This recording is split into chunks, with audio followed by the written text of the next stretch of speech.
Okey, bagaimana pula kalau sekiranya kita ingin mendarab, membuat kembangan yang ada dua kurungan. Okey, yang ada dua kurungan. Kalau yang tadi satu saja, dua darab dalam kurungan. Ini ada dua kurungan. Jadi kalau yang begini kita akan darab satu per satu juga dulu. Mula-mula X darab X. Satu-satu kita darab. Lepas tu X darab satu. Kemudian baru kita tengok yang tambah satu pula. Ini satu-satu buat X darab X, kemudian X darab negatif 1. Kemudian, ini lagi, 1 darab X dan 1 darab negatif 1. Okey? Dan dia mesti ada 4. 1, 2, 3, 4. Ada 4 sebutan. Okey?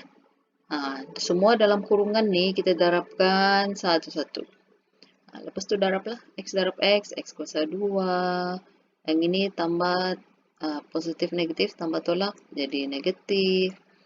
And then ini 1 darab X jadi X. And then 1 darab negatif 1 jadi negatif 1. Okay. So yang ini kalau kamu tengok X, okay, X dengan ni, dia sebutan serupa. Okay, dia sebutan serupa. Jadi kita boleh selesaikan ni X dengan X. Jadi yang tiada X ni maksud dia nombor dia 1, negatif 1 tambah 1. Kalau kamu tekan kalkulator, negatif 1 tambah 1 jawapan dia sifar. Okay, jadi hilanglah. Jadi tinggallah jawapan dia X kuasa 2 tolak 1. Okay. Okay, contoh kedua. Ingat satu sebutan pergi 1 dulu. Ini Y pergi Y, kemudian Y pergi 4. Tulislah Y dalam kurungan Y tambah Y dalam kurungan 4. Lepas itu 3 lagi. 3 darab Y, 3 darab 4. 3 darab Y, 3 dalam kurungan 4. Lepas itu darabkan jadi Y kuasa 2. Y darab 4 jadi 4Y. 3 darab Y jadi 3Y. 3 darab 4 jadi 12. Okey, kemudian tengok mana sebutan yang serupa. Ini 2. 4Y dengan 3Y. Dia serupa. Serupa ni maksud kalau dia punya ni variable, pembuah dia sama. Sini Y, sini Y. Okey, jadi kita boleh tambah. 4 tambah 3 dia jadi 7. Okey, so sampai sini sahaja. Ini tidak boleh tambah sebab dia tidak serupa. Okey? Y kuasa 2, sini Y. Tidak boleh. Dia lain. So, biar jawapan jadi macam ni je. Okey. Contoh ketiga. Untuk kembangan algebra ni, kamu buat satu kali, kamu tidak akan dapat. Okey? Mesti buat ulang banyak kali. Okey? Berulang-ulang buat. Walaupun soalan yang sama, kamu buat balik-balik. Mesti kamu boleh masa tu. Okay, so ini M darab M darab negatif 3, tulis.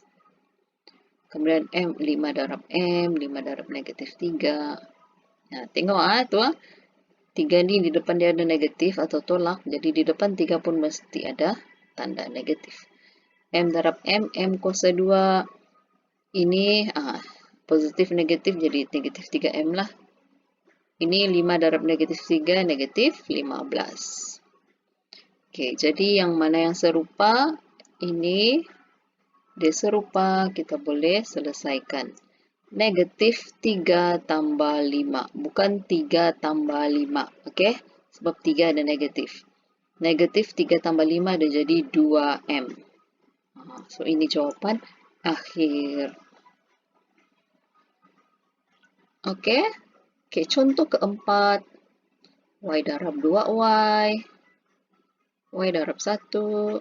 Y 2Y. Y 1. 4 2Y. 4 1. 4 2Y. 4 1. Kemudian darabkan. Okey, dia jadi begini semua. And then Y dengan 8. Y boleh tambah. Y ada 1. Ingat ini ada 1. Jadi 1 tambah 8 jadi 9Y. Oke. Oke, so banyak sudah contoh cikgu bagi. Oke, untuk latihan, ini apa ini? Yo, ini tidak apa-apa. Oke, untuk latihan daripada buku teks kamu, oke, tengoklah nanti cikgu screenshot juga untuk kamu. Jom cuba 2.1 soalan nombor 1, 2, dan 3. Oke, memang dia banyak sikit kalau mendarab nih, sebab cikgu mau kamu betul-betul tahu macam mana mendarab ungkapan algebra. Oke, so itu sahaja untuk hari ini. Ada dua kita punya objektif. Satu tadi menerangkan maksud kembangan, dan yang kedua melakukan kembangan. Oke, kita sambung lagi nanti.